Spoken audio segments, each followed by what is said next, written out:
With the Old Breed, Disc 2. On the chilly January morning of our first lesson in mortars, we sat on the deck under a bright sky and listened attentively to our instructor. The 60mm mortar is a smooth-bore, muzzle-loaded, high-angle fire weapon.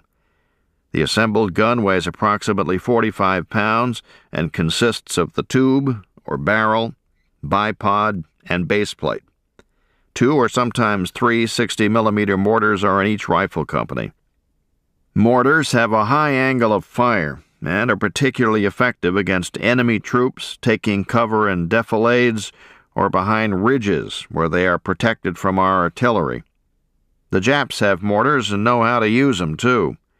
They will be particularly anxious to knock out our mortars and machine guns because of the damage these weapons can inflict on their troops. The sergeant then went over the nomenclature of the gun. He demonstrated the movements of gun drill, during which the bipod was unstrapped and unfolded from carrying position, the base plate set firmly on the deck, the bipod leg spikes pressed into the deck, and the sight snapped into place on the gun. We were divided into 5-man squads and practiced these evolutions until each man could perform them smoothly. During subsequent lessons, he instructed us in the intricacies of the sight, with its cross-level and longitudinal level bubbles, and on how to lay the gun and sight it on an aiming stake lined up with a target. We spent hours learning how to take a compass reading on a target area, then place a stake in front of the gun to correspond to that reading. Each squad competed fiercely to be the fastest and most precise in gun drill. When my turn came to act as number 1 gunner, I would race to the position, unsling the mortar from my right shoulder, set it up, sight in on the base stake, remove my hands from it, and yell, "Ready!" The sergeant would check his stopwatch and give the time. Many shouts of encouragement came from a gunner's squad urging each man on. Each of us rotated as number 1 gunner, as number 2 gunner, who dropped the shells into the tube at number 1's command, and as ammo carriers. We were drilled thoroughly, but were quite nervous about handling live ammunition for the first time. We fired at empty oil drums set on a dry hillside. There were no mishaps. When I saw the first shell burst with a dull bang about 200 yards out on the range, I suddenly realized what a deadly weapon we were dealing with. A cloud of black smoke appeared at the point of impact. Flying steel fragments kicked up little puffs of dust all around an area about 9 by 18 yards. When 3 shells were fired from one weapon, the bursts covered an area about 35 by 35 yards with flying fragments. "Boy, I'd pity any Jap that had all that shrapnel flying around him," murmured one of my more thoughtful buddies. "Yeah, it'll tear their asses up all right, but don't forget they're going to be throwing stuff at you just as fast as they can," said the mortar sergeant. This, I realized, was the difference between war and hunting. When I survived the former, I gave up the latter. We also received training in hand-to-hand combat. This consisted mostly of judo and knife fighting. To impress us with the effectiveness of his subject, the judo instructor methodically slammed each of us to the ground as we tried to rush him. "What good is this kind of fighting going to do us if the Japs can pick us off with machine guns and artillery at 500 yards?" someone asked.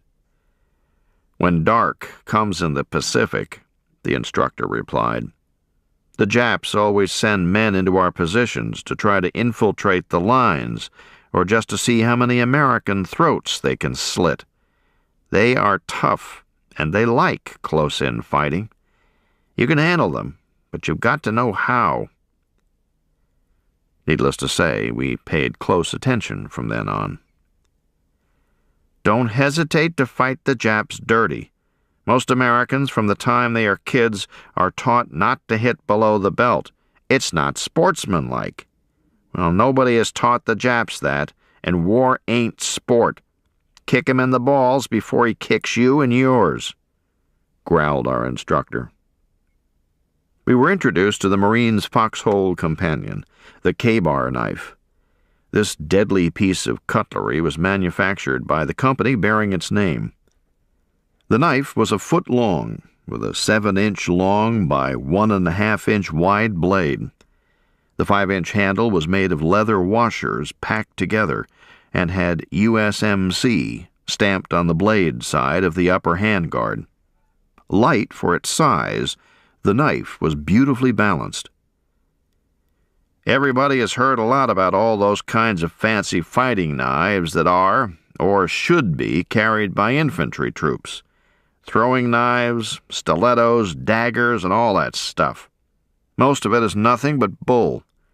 Sure, you'll probably open more cans of sea rations than Japs with this knife, but if a Jap ever jumps in your hole, you're better off with a K-bar than any other knife. It's the very best, and it's rugged, too. If you guys were going to fight Germans, I'd guess you'd never need a fighting knife, but with the Japs, it's different. I guarantee that you or the man in the next foxhole will use a K-bar on a Jap infiltrator before the war is over." He was right. The U.S. Marine Corps still uses K-bars, fine fighting knife. The manufacturer's name now has become to Marines a noun, K-bar, meaning their fighting knife. All of our instructors at Camp Elliott did a professional job. They presented us with the material and made it clear that our chances of surviving the war depended to a great extent on how well we learned. As teachers, they had no problem with student motivation. But I don't recall that anyone actually comprehended what was happening outside our own training routine. Maybe it was the naive optimism of youth, but the awesome reality that we were training to be cannon fodder in a global war that had already snuffed out millions of lives never seemed to occur to us. The fact that our lives might end violently, or that we might be crippled while we were still boys, didn't seem to register. The only thing that we seemed to be truly concerned about was that we might be too afraid to do our jobs under fire. An apprehension nagged at each of us that he might appear to be yellow if he were afraid. One afternoon, 2 veterans of the Bougainville campaign dropped into my barracks to chat with some of us. They had been members of the Marine Raider Battalion that had fought so well along with the 3rd Marine Division on Bougainville. They were the first veterans we had met other than our instructors. We swamped them with questions. "Were you scared?" asked one of my buddies. "Scared? Are you kidding? I was so goddamn scared the first time I heard slugs coming at me, I could hardly hold on to my rifle," came the reply. The other veteran said, "Listen, mate, everybody gets scared, and anybody says he don't is a damn liar." We felt better. The mortar school continued during my entire stay at Camp Elliott. Swimming tests were the last phase of special training we received before embarking for the Pacific. Mercifully, in January 1944, we couldn't foresee the events of autumn. We trained with enthusiasm and the faith that the battles we were destined to fight would be necessary to win the war.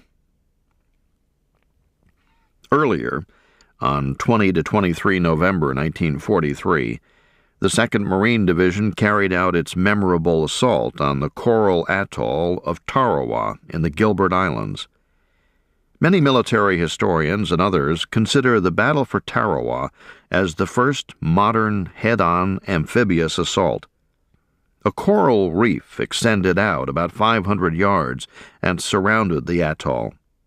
Tarawa was subject to unpredictable dodging tides that sometimes lowered water levels and caused Higgins boats, LCVP, landing craft, vehicle, and personnel, to strand on the reef. Plans called for the use of amphibian tractors, LVTs, landing vehicles tracked, now called assault amphibians, to carry the troops across the reef. But only enough Amtraks existed to take in the first 3 waves. After the first 3 assault waves got ashore in Amtraks, the supporting waves had to wade across the reef through murderous Japanese fire because their Higgins boats hung up at the reef's edge. The 2nd Division suffered terrible losses, 3,381 dead and wounded. Its Marines killed all but 17 of the 4,836 Japanese defenders of the tiny atoll. There was loud and severe criticism of the Marine Corps by the American public and some military leaders because of the number of casualties. Tarawa became a household word in the United States. It took its rightful place with Valley Forge, the Alamo, Belleau Wood, and Guadalcanal as a symbol of American courage and sacrifice. The young Marines at Camp Elliott didn't have the remotest idea that in about 9 months they would participate as part of the 1st Marine Division in the assault on Peleliu. That battle would prove to be so vicious and costly that the division's losses would just about double those of the 2nd Marine Division at Tarawa. To add tragedy to its horror, hindsight would show that the seizure of Peleliu was of questionable necessity. As more than one Marine historian has said, it's unfortunate to the memory of the men who fought and died on Peleliu that it remains one of the lesser-known and poorly understood battles of World War II. Overseas at last. Early on the morning of 28 February 1944, the men of the 46th Replacement Battalion got off trucks at Dockside in San Diego Harbor and lined up to board a troop ship that would take us to the Pacific. The President Polk had been a luxury liner of the President Line during peacetime. Painted battleship gray, the ship now looked gloomy and ominous with its anti-aircraft guns and life rafts. I had the uneasy feeling that this was going to be a one-way trip for some of us. Loaded down with full transport pack, bedroll, mattress with canvas cover, M1 carbine, and helmet, I struggled up a steep gangplank. Once on deck, we went into our troop compartment 1 deck below. A blast of hot, foul air hit me as I entered the hatch and started down the ladder. About halfway down, the man in front of me slipped and clattered to the bottom. We were all concerned about his fall and helped him up and into his gear again. Later, such an incident would elicit almost nothing but a casual glance and a quick helping hand. We stood crowded in the compartment and waited for what seemed like hours for an officer to check the muster roll and assign each of us to a sack or rack, bunk. Each sack consisted of canvas laced onto a pipe frame hinged to metal uprights, head and foot, extending from deck to the overhead. Chains held each rack onto the ones above and below. When I crawled onto mine, I realized the rack above was only about 2 feet away. With mattress unrolled and gear laid out, a man barely had room to stretch out. I had to climb up about 4 racks to get to mine, which was almost at the highest level. Dim electric bulbs overhead gave us barely enough light to see.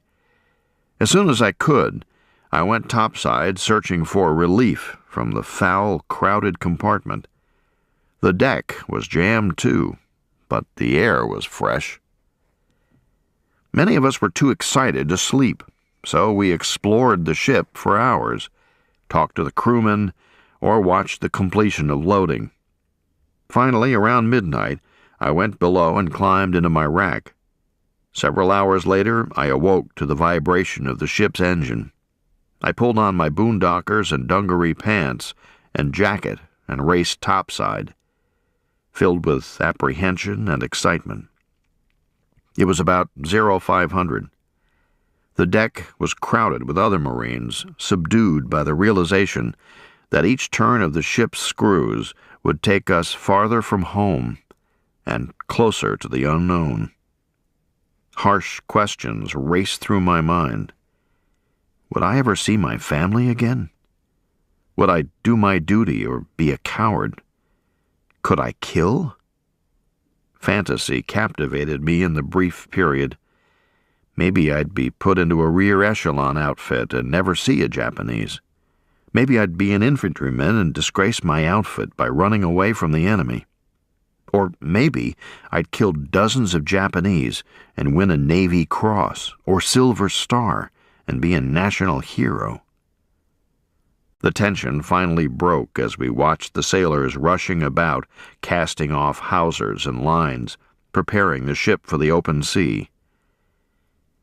The President Polk moved on a zigzag course toward a destination unknown to those of us sweltering in her bowels. Our daily routine was dull, even for those like myself who rather enjoyed being aboard a ship. We rolled out of our racks each morning about sunrise.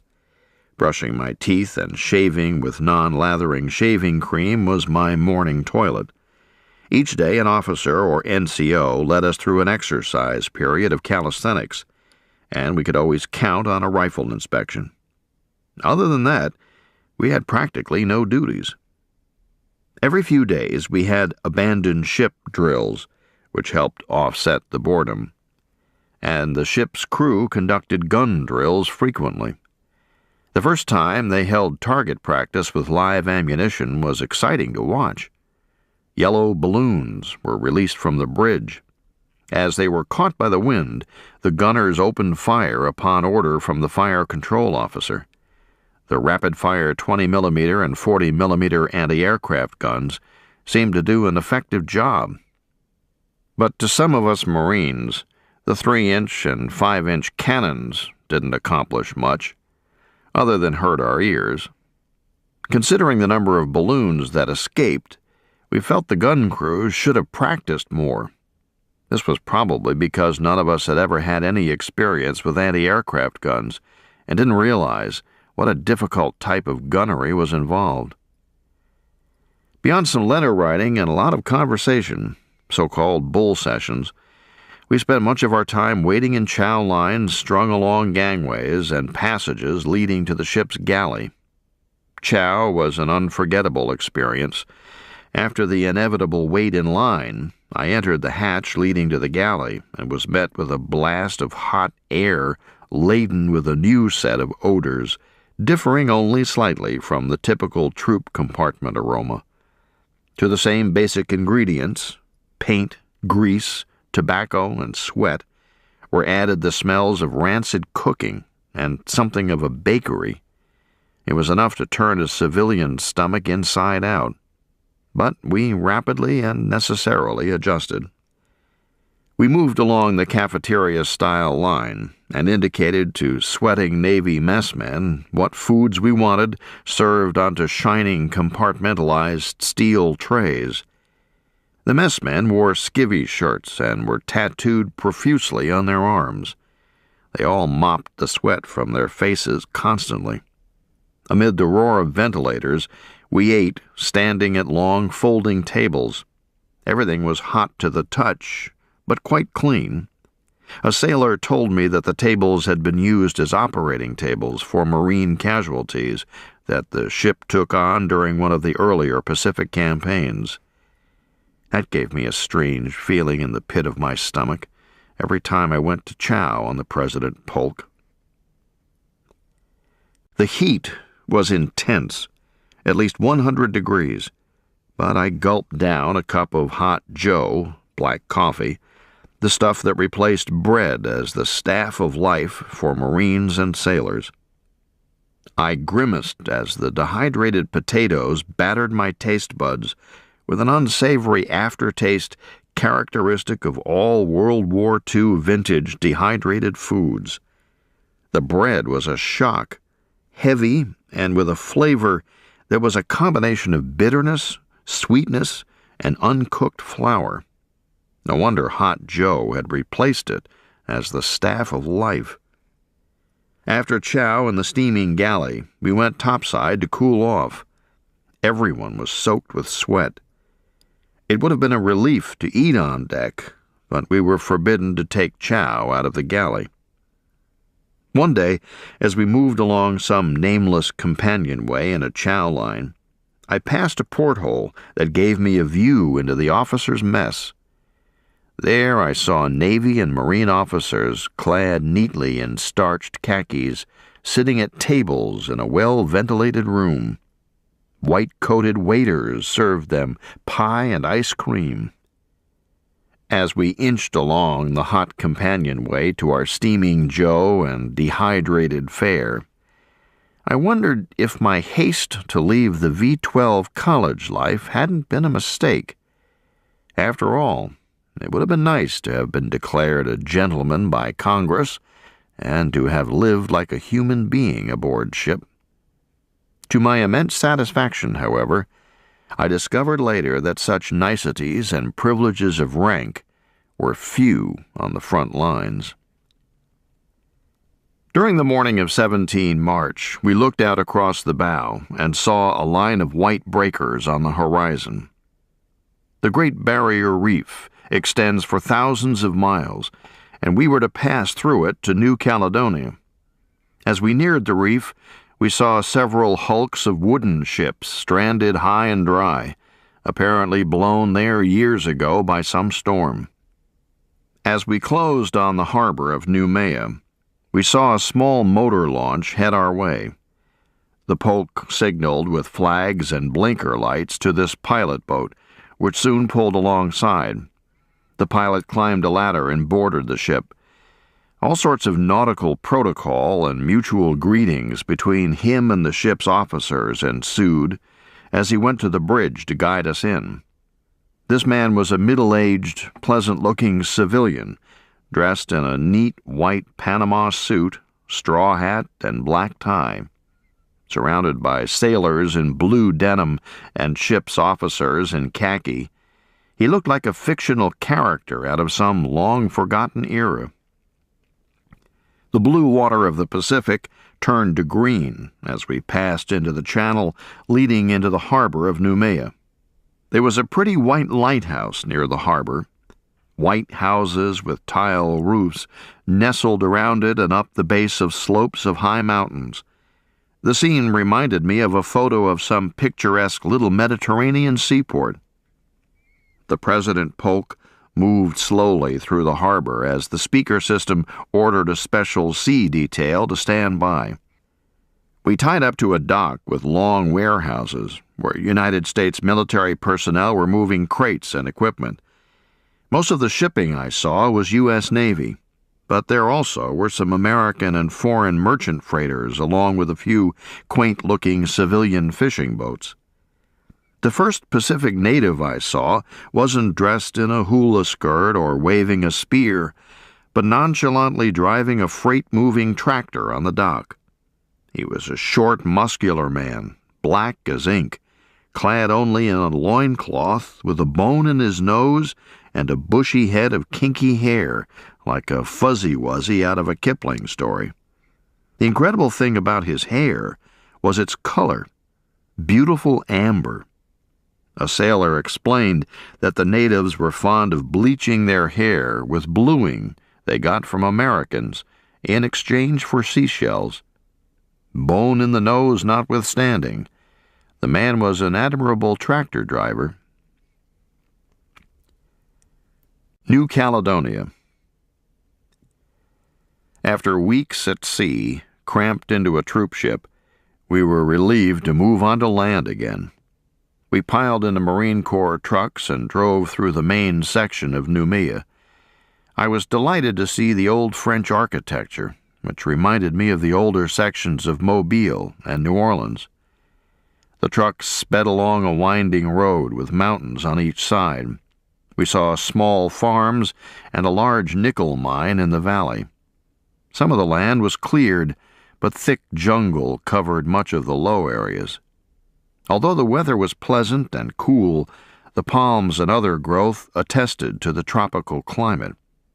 After several miles, we turned into Camp St. Louis, where we would undergo further training before being sent up north to the combat zone as replacements. Camp St. Louis was a tent camp comprised of rows of tents and dirt streets.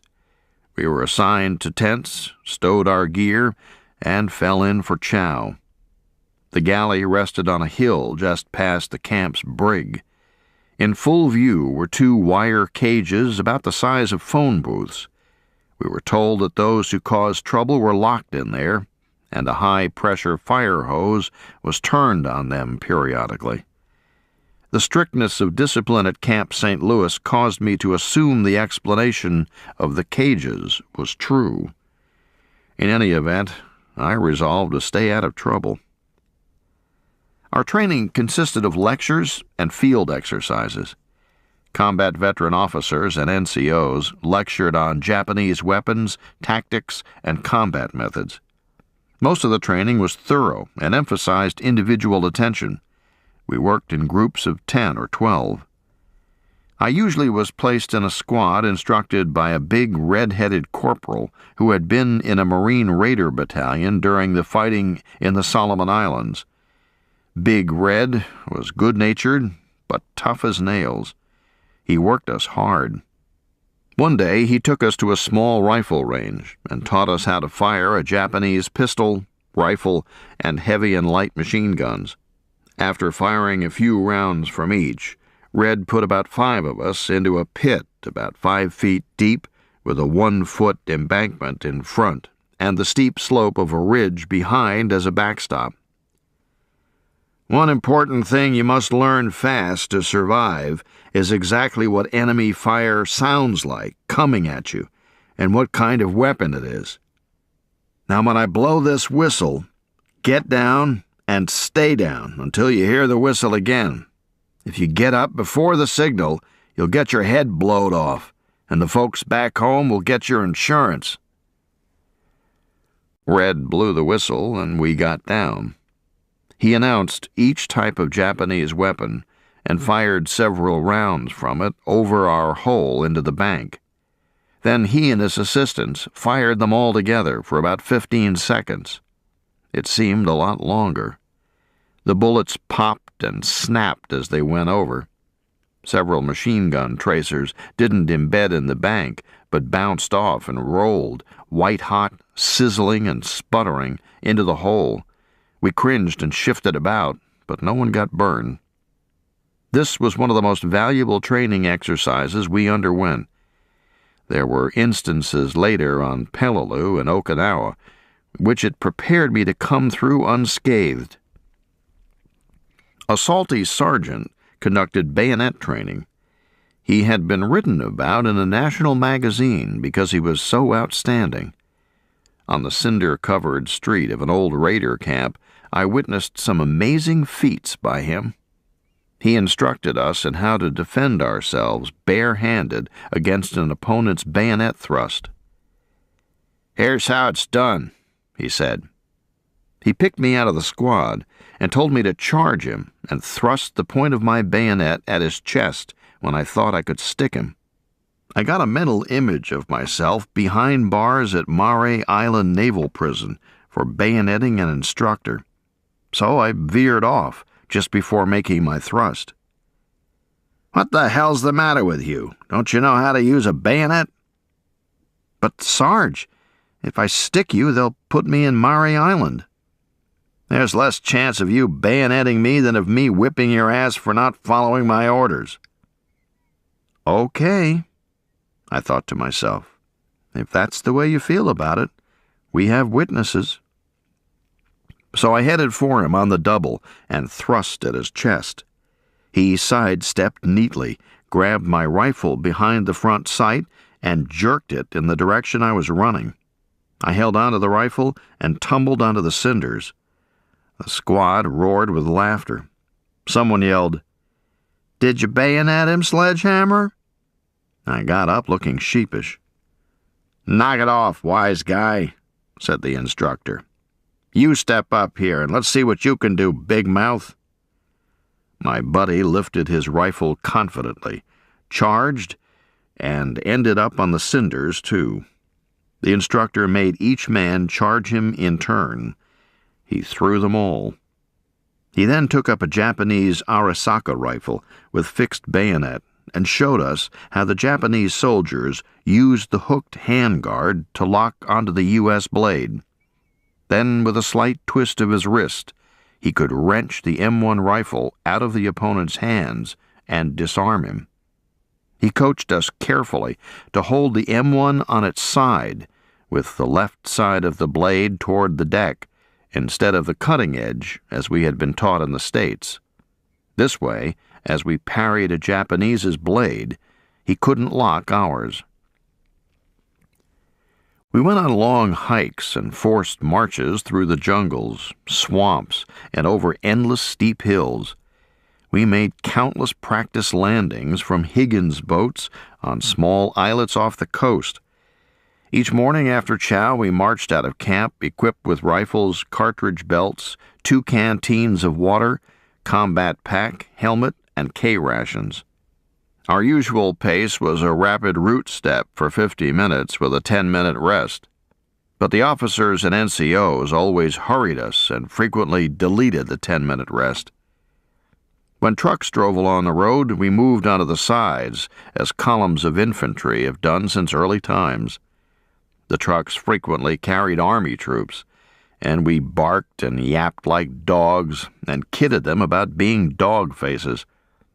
During one of these encounters, a soldier hanging out of a truck just ahead of me shouted, "Hey, soldier! You look tired and hot, soldier. Why don't you make the Army issue you a truck like me?" I grinned and yelled, "Go to hell." His buddy grabbed him by the shoulder and yelled, "Stop calling that guy soldier. He's a Marine. Can't you see his emblem? He's not in the Army. Don't insult him." "Thanks," I yelled. That was my first encounter with men who had no esprit. We might grumble to each other about our officers, or the chow, or the Marine Corps in general, but it was rather like grumbling about one's own family, always with another member. If an outsider tried to get into the discussion, a fight resulted. One night during exercises in defense against enemy infiltration, some of the boys located the bivouac of Big Red and the other instructors, who were supposed to be the infiltrators, and stole their boondockers. When the time came for their offense to commence, they threw a few concussion grenades around and yelled like Japanese, but didn't slip out and capture any of us. When the officers realized what had happened, they reamed out the instructors for being too sure of themselves. The instructors had a big fire built in a ravine. We sat around it, drank coffee, ate K-rations, and sang some songs. It didn't seem like such a bad war so far. All of our training was in rifle tactics. We spent no time on heavy weapons, mortars and machine guns, because when we went up north, our unit commander would assign us where needed. That might not be in our specialties. As a result of the field exercises and obstacle course work, we reached a high level of physical fitness and endurance. During the last week of May, we learned that the 46th Replacement Battalion would go north in a few days. We packed our gear and boarded the USS General Howe's on 28 May 1944. This ship was quite different from the President Polk. It was much newer and apparently had been constructed as a troop ship. It was freshly painted throughout and spick and span. With only about a dozen other men, I was assigned to a small, well-ventilated compartment on the main deck, a far cry from the cavernous, stinking hole I bunked in on the Polk. The General Howe's had a library from which troop passengers could get books and magazines. We also received our first Atabrin tablets. These small, bitter, bright yellow pills prevented malaria. We took one a day. On 2 June, the General Howe's approached the Russell Islands and moved into an inlet bordered by large groves of coconut palms. The symmetrical groves and clear water were beautiful. From the ship we could see coral-covered roadways and groups of pyramidal tents among the coconut palms. This was Pavuvu, home of the 1st Marine Division. We learned we would debark the next morning, so we spent our time hanging over the rail, talking to a few Marines on the pier. Their friendliness and unassuming manners struck me. Although clad neatly in khakis or dungarees, they appeared hollow-eyed and tired. They made no attempt to impress us green replacements, yet they were members of an elite division known to nearly everybody back home because of its conquest of Guadalcanal and more recent campaign at Cape Gloucester on New Britain. They had left Gloucester about 1 May. Thus they had been on Pavuvu about a month. Many of us slept little during the night. We checked and rechecked our gear, making sure everything was squared away. The weather was hot, much more so than at New Caledonia.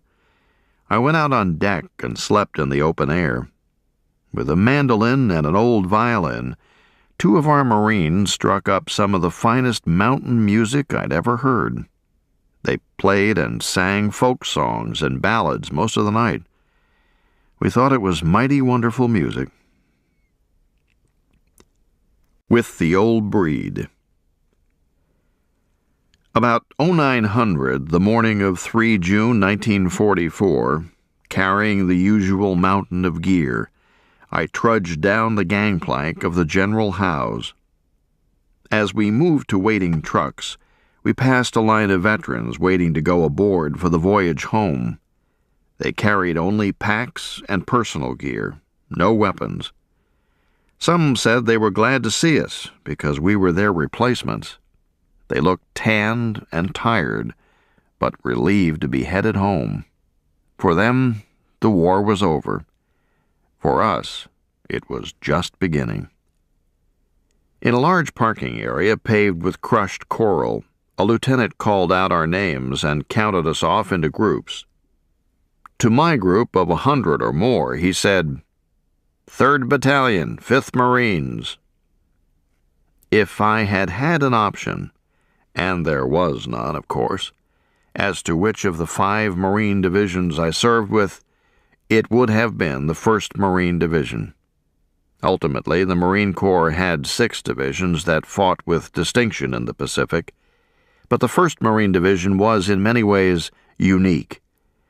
It had participated in the opening American offensive against the Japanese at Guadalcanal, and already had fought a 2nd major battle at Cape Gloucester, north of the Solomon Islands. Now its troops were resting, preparing for a 3rd campaign in the Palau Islands. Of regiments, I would have chosen the 5th Marines. I knew about its impressive history as a part of the 1st Marine Division, but I also knew that its record went back to France in World War I. Other Marines I knew in other divisions were proud of their units and of being Marines, as well they should have been. But the 5th Marines and the 1st Marine Division carried not only the traditions of the Corps, but had traditions and a heritage of their own, a link through time with the old Corps. The fact that I was assigned to the very regiment and division I would have chosen was a matter of pure chance. I felt as though I had rolled the dice and won. The history of the 5th Marines continued after World War II. The regiment fought in the Korean War and again in Vietnam. Thus, it is the only Marine regiment to have fought in all of the nation's major wars in this century. No Marine division fought in World War I. The 5th and 6th Marine regiments fought in France as part of the 2nd Division Regular American Expeditionary Force, AEF, a mixed unit of Marine and Army brigades. But the 1st Marine Division was the only Marine division to fight in Korea. Along with the 3rd Marine Division, it also fought in Vietnam. It is therefore the sole Marine division to have fought in all of our major wars during the past 60 years. Today, the 5th Marines still forms a part of the 1st Marine Division. Stationed on the West Coast, the division can deploy units for duty in the Western Pacific. The trucks drove along winding coral roads by the bay and through coconut groves. We stopped and unloaded our gear near a sign that said 3rd Battalion 5th Marines. An NCO assigned me to Company K. Soon a lieutenant came along and took aside the 15 or so men who had received crew-served weapons training, mortars and machine guns, in the States. He asked each of us which weapon he wanted to be assigned to in the company. I asked for 60mm mortars, and tried to look too small to carry a 70-pound flamethrower. He assigned me to mortars, and I moved my gear into a tent that housed the 2nd Squad of the 60mm mortar section. For the next several weeks, I spent most of my time during the day on work parties building up the camp. The top sergeant of Company K, 1st Sergeant Malone, would come down the company's street shouting, "All the new men outside for a work party, on the double." Most of the time, the company's veterans weren't included. Pavuvu was supposed to be a rest camp for them after the long, wet, debilitating jungle campaign on Cape Gloucester. When Malone needed a large work party, he would call out, "I need every available man." So we referred to him as Available Malone. None of us, old hands or replacements, could fathom why the division command chose Pavuvu.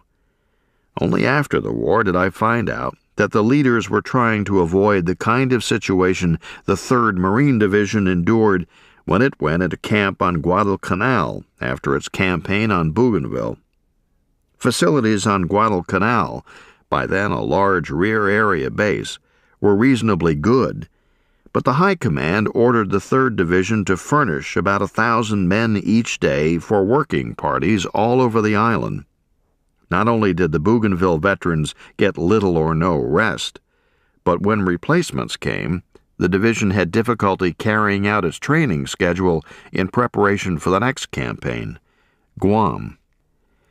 If Pavuvu seemed something less than a tropical paradise to us replacements, fresh from the States and New Caledonia, it was a bitter shock to the Gloucester veterans. After Guadalcanal, the 1st Marine Division went to Melbourne, Australia, for rest and refitting for the New Britain campaign. When Cape Gloucester ended, the men assumed they were headed back to Australia. Instead, they were dumped on a deserted island in the Russell Islands group, 60 miles from Guadalcanal. When ships entered Makiti Bay, as the General Howe's had, Pavuvu looked picturesque. But once ashore, one found the extensive coconut groves choked with rotting coconuts. The apparently solid ground was soft and turned quickly to mud when subjected to foot or vehicular traffic. Pavuvu was the classical embodiment of the Marine term boondocks. It was impossible to explain after the war what life on Pavuvu was like. Most of the griping about being rock-happy and bored in the Pacific came from men stationed at the big rear echelon bases like Hawaii or New Caledonia. Among their main complaints were that the ice cream wasn't good, the beer not cold enough, or the USO shows too infrequent. But on Pavuvu, simply living was difficult. For example, most of the work parties I went on in June and July were pick and shovel details to improve drainage or pave walkways with crushed coral, just to get us out of the water. Regulations called for wooden decks in all tents, but I never saw one on Pavuvu. Of all the work parties, the one we hated most was collecting rotten coconuts. We loaded them onto trucks to be dumped into a swamp. If we were lucky, the coconut sprout served as a handle, but more often the thing fell apart, spilling stinking coconut milk over us. We made sardonic, absurd jokes about the vital, essential, classified work we were doing for the war effort, and about the profundity and wisdom of the orders we received. In short, we were becoming Asiatic, a Marine Corps term denoting a singular type of eccentric behavior characteristic of men who had served too long in the Far East. I had done a good deal of complaining about Pavuvu's chow and general conditions during my first week there. One of the veterans in our company, who later became a close friend, told me in a restrained but matter-of-fact way that until I had been in combat, there was really nothing to complain about. Things could be a good deal worse, he said, and advised me to shut up and quit whining. He shamed me thoroughly. But for the first weeks on Pavuvu, the stench of rotting coconuts permeated the air. We could even taste it in the drinking water. I'm still repulsed, even today, by the smell of fresh coconut. The most loathsome vermin on Pavuvu were the land crabs. Their blue-black bodies were about the size of the palm of a man's hand, and bristles and spines covered their legs. These ugly creatures hid by day and roamed at night. Before putting on his boondockers each morning, every man in the 1st Marine Division shook his shoes to roust the land crabs. Many mornings I had one in each shoe, and sometimes two. Periodically we reached the point of rage over these filthy things and chased them out from under boxes, sea bags, and cots. We killed them with sticks, bayonets, and entrenching tools. After the action was over, we had to shovel them up and bury them, or a nauseating stench developed rapidly in the hot, humid air. Each battalion had its own galley, but chow on Pavuvu consisted mainly of heated sea rations, dehydrated eggs, dehydrated potatoes, and that detestable canned meat called spam. The synthetic lemonade, so-called battery acid, that remained after chow was poured on the concrete slab deck of the galley to clean and bleach it.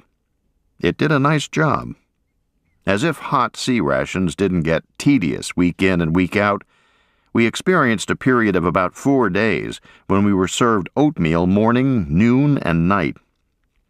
Scuttlebutt was that the ship carrying our supplies had been sunk. Whatever the cause, our only relief from monotonous chow was tidbits in packages from home. The bread made by our bakers was so heavy that when you held a slice by one side, the rest of the slice broke away of its own weight. The flour was so massively infested with weevils that each slice of bread had more of the little beetles than there are seeds in a slice of rye bread. We became so inured to this sort of thing, however, that we ate the bread anyway. The wit said, "It's a good deal. Them beetles give you more meat in your diet." We had no bathing facilities at first. Shaving each morning with a helmet full of water was simple enough, but a bath was another matter.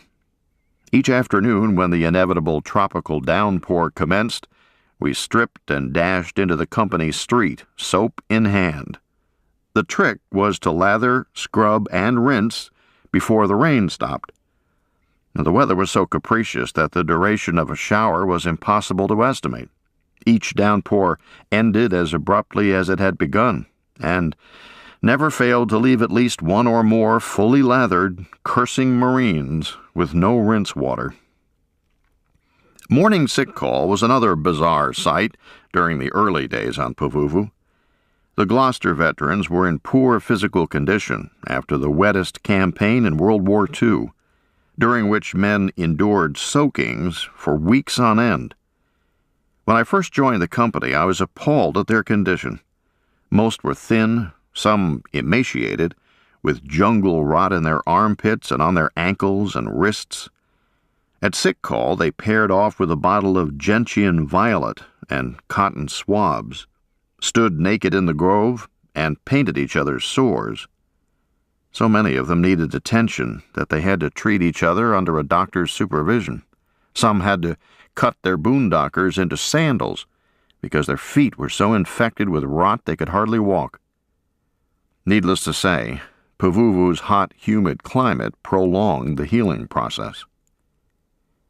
"I think the Marine Corps has forgotten where Pavuvu is," one man said. "I think God has forgotten where Pavuvu is," came a reply. "God couldn't forget because he made everything. Then I bet he wishes he could forget he made Pavuvu." This exchange indicates the feeling of remoteness and desolation we felt on Pavuvu.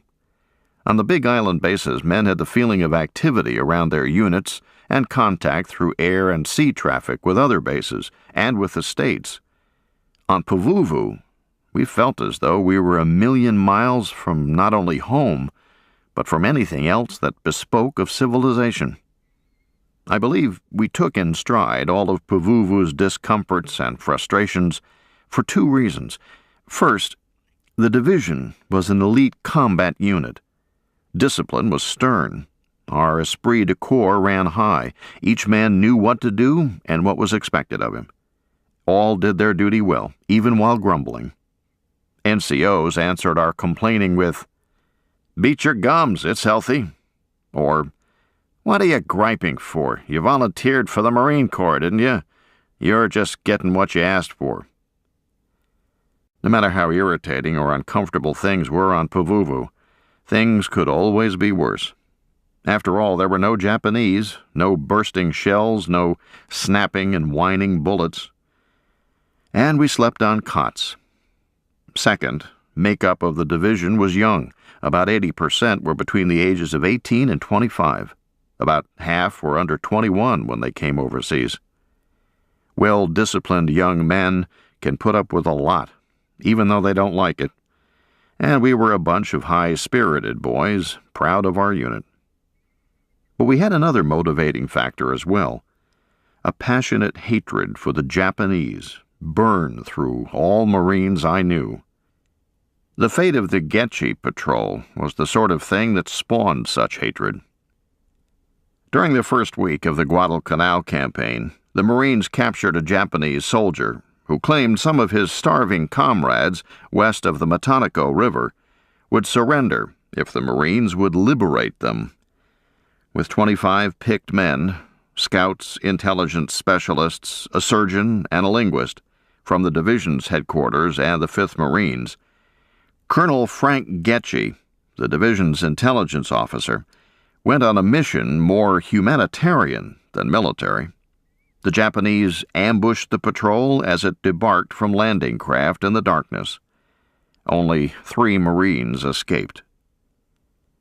One day, as we piled stinking coconuts, a veteran Marine walked past and exchanged greetings with a couple of our old men. One of our group asked if we knew who he was. "No, I never saw him," someone said. "He's one of the 3 guys who escaped when the Getchi Patrol got wiped out on Guadalcanal. He was lucky as hell." "Why did the Japs ambush that patrol?" I asked naively.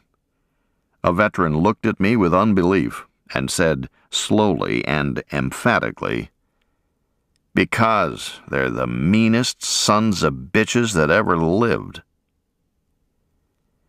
The Getchi Patrol incident, plus such Japanese tactics as playing dead and then throwing a grenade, or playing wounded, calling for a corpsman, and then knifing the medic when he came, plus the sneak attack on Pearl Harbor, caused Marines to hate the Japanese intensely and to be reluctant to take prisoners.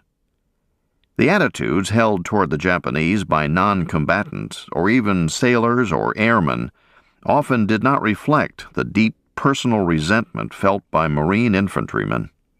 Official histories and memoirs of Marine infantrymen written after the war rarely reflect that hatred, but at the time of battle, Marines felt it deeply, bitterly, and as certainly as danger itself.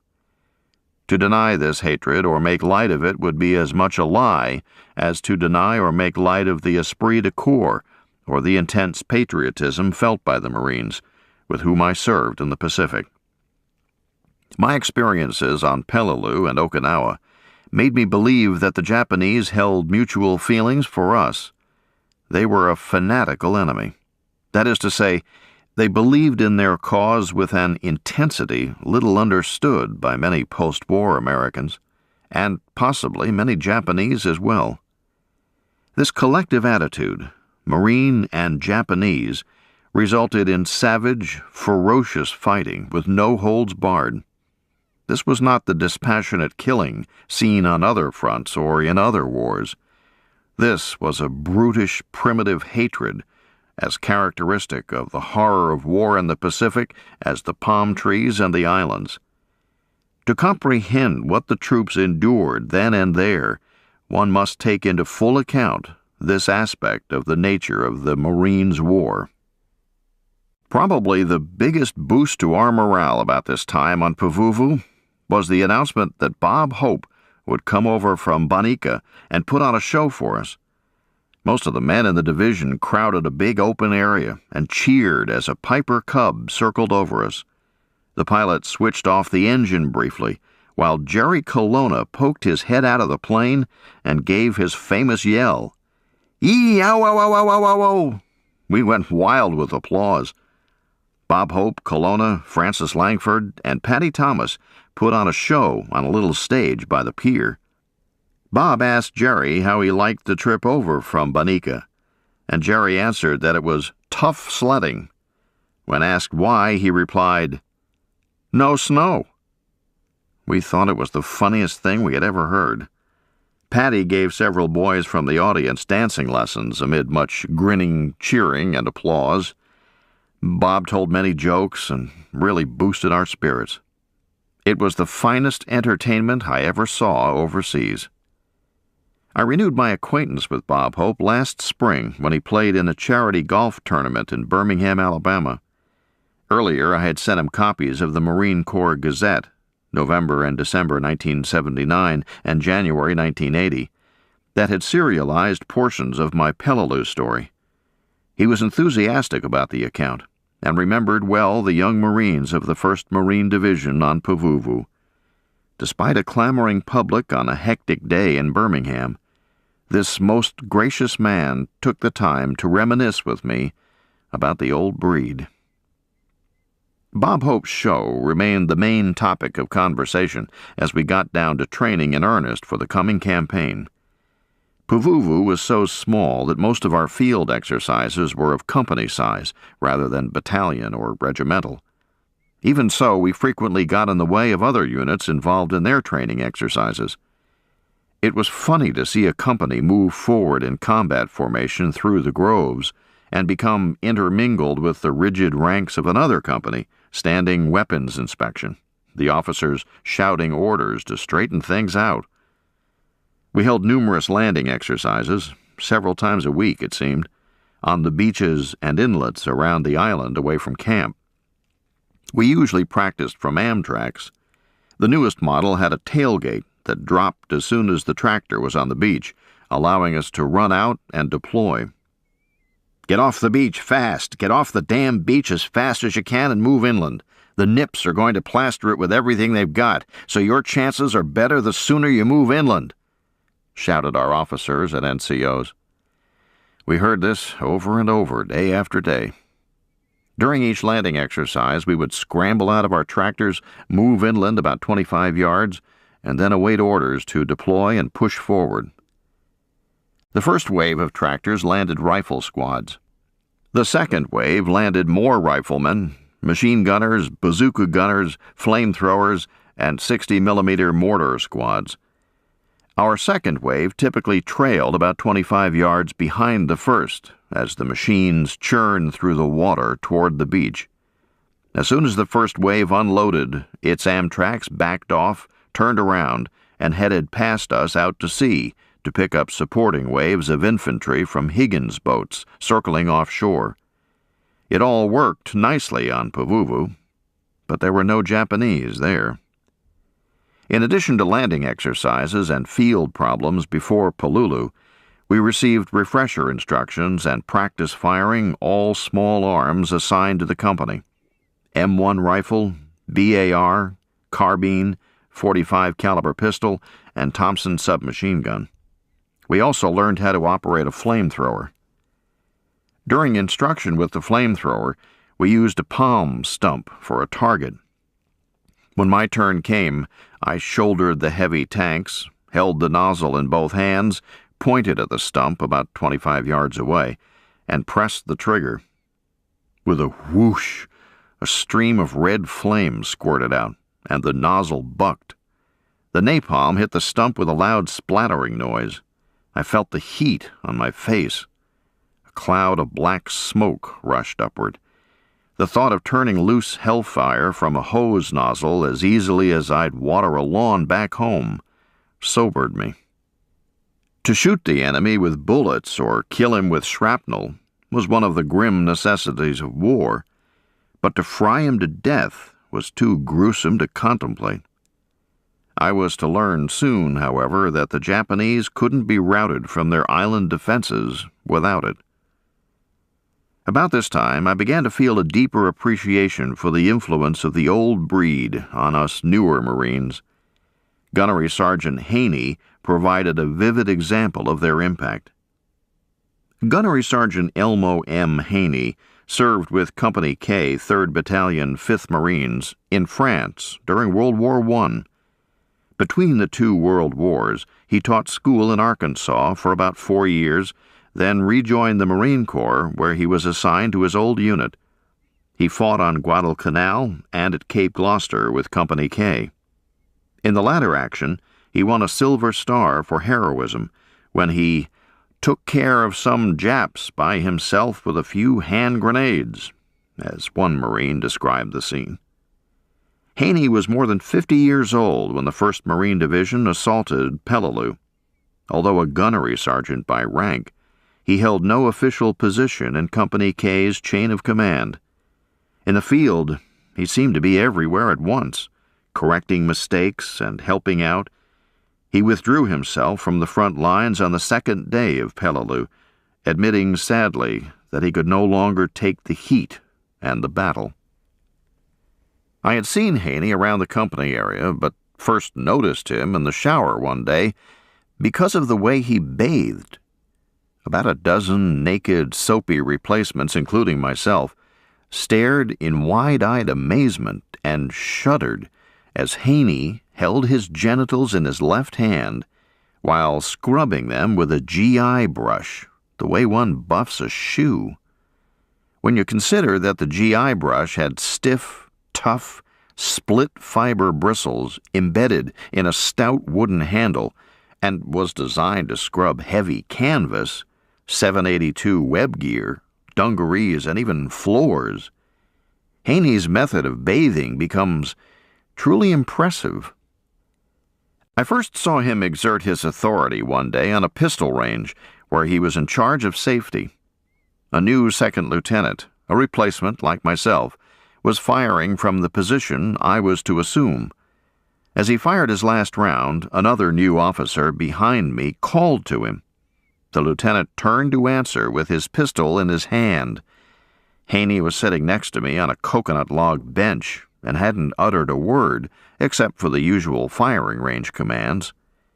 When the lieutenant turned the pistol's muzzle away from the target, Haney reacted like a cat leaping on its prey. He scooped up a large handful of coral gravel and flung it squarely into the lieutenant's face. He shook his fist at the bewildered officer and gave him the worst bawling out I ever heard. Everyone along the firing line froze, officers as well as enlisted men. The offending officer, with his gold bars shining brightly on his collar, cleared his weapon, holstered it, and took off, rubbing his eyes and blushing visibly. Haney returned to his seat as though nothing had happened. Along the firing line, we thawed. Thereafter, we were much more conscious of safety regulations. Haney was about my size at 135 pounds, with sandy crew-cut hair and a deep tan. He was lean, hard, and muscular. Although not broad-shouldered or well-proportioned, his torso reminded me of some anatomy sketch by Michelangelo. Every muscle stood out in stark definition. He was slightly barrel-chested, with muscles heaped up on the back of his shoulders so that he almost had a hump. Neither his arms nor his legs were large, but the muscles in them reminded me of steel bands. His face was small-featured, with squinting eyes, and looked as though it was covered with deeply tanned, wrinkled leather. Haney was the only man I ever knew in the outfit who didn't seem to have a buddy.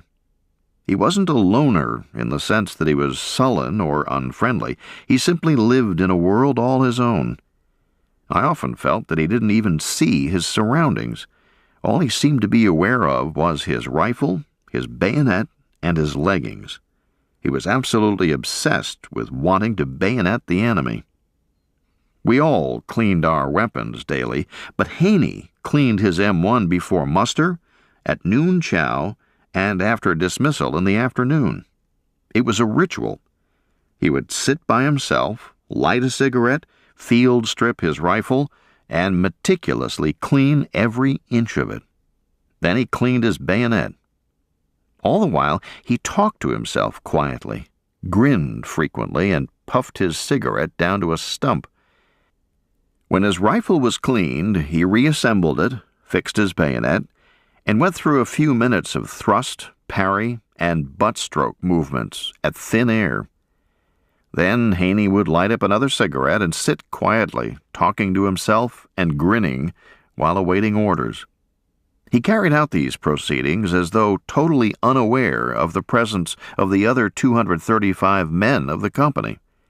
He was like Robinson Crusoe on an island by himself. To say that he was Asiatic would be to miss the point entirely. Haney transcended that condition. The company had many rugged individuals, characters, old salts, and men who were Asiatic. But Haney was in a category by himself. I felt that he was not a man born of woman, but that God had issued him to the Marine Corps. Despite his personal idiosyncrasies, Haney inspired us youngsters in Company K. He provided us with a direct link to the old Corps. To us, he was the old breed. We admired him, and we loved him. Then there was Company K's commanding officer, Captain Ack Haldane. Captain Andrew Allison Haldane, USMCR, was born 22 August 1917 in Lawrence, Massachusetts. He graduated from Bowdoin College, Brunswick, Maine in 1941. Captain Haldane served with the 1st Marine Division on Guadalcanal and was commanding officer of Company K at Cape Gloucester, where he won the Silver Star. During a 5-day battle, he and his Marines repulsed 5 Japanese bayonet charges within 1 hour in the pre-dawn darkness. He led Company K through most of the fight for Peleliu. On 12 October 1944, 3 days before the Marines came off the lines, he died in action. The Marines of Company K and the rest of the division who knew him suffered no greater loss during the entire war. Bowdoin College annually honors the memory of Captain Haldane by presenting the Haldane Cup to a graduating senior who has displayed outstanding qualities of leadership and character. The cup was a gift from officers who had served with Captain Haldane in the Pacific. Among them was the late Senator from Illinois, Paul Douglas, himself a member of the 5th Marines on Peleliu and Okinawa. Late one afternoon, as we left the rifle range, a heavy rain set in. As we plodded along Pavuvu's muddy roads, slipping and sliding under the downpour, we began to feel that whoever was leading the column had taken a wrong turn and that we were lost. At dusk in the heavy rain, every road looked alike, a flooded trail cut deeply with ruts, bordered by towering palms, winding aimlessly through the gloom. As I struggled along, feeling chilled and forlorn, and trying to keep my balance in the mud, a big man came striding from the rear of the column. He walked with the ease of a pedestrian on a city sidewalk. As he pulled abreast of me, the man looked at me and said, "Lovely weather, isn't it, son?" I grinned at Haldane and said, "Not exactly, sir." He recognized me as a replacement and asked how I liked the company. I told him I thought it was a fine outfit. "You're a Southerner, aren't you?" he asked. I told him I was from Alabama. He wanted to know all about my family, home, and education. As we talked, the gloom seemed to disappear, and I felt warm inside. Finally, he told me it wouldn't rain forever, and we could get dry soon. He moved along the column, talking to other men as he had to me. His sincere interest in each of us as a human being helped to dispel the feeling that we were just animals training to fight. Acclaimed by superiors and subordinates alike for his leadership abilities, Captain Haldane was the finest and most popular officer I ever knew. All of the Marines in Company K shared my feelings. Called the Skipper, he had a strong face full of character, a large prominent jaw, and the kindest eyes I ever saw. No matter how often he shaved or how hard he tried, he always had a 5 o'clock shadow. He was so large that the combat pack on his back reminded me of the bulge of his wallet, while mine covered me from neck to waist. Although he insisted on strict discipline, the captain was a quiet man who gave orders without shouting.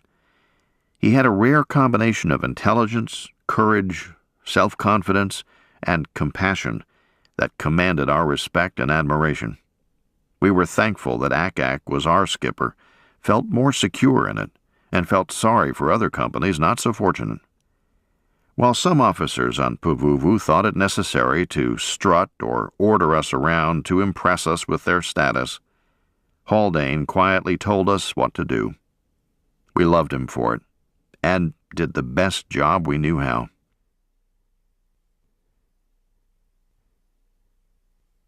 This ends Disc 2.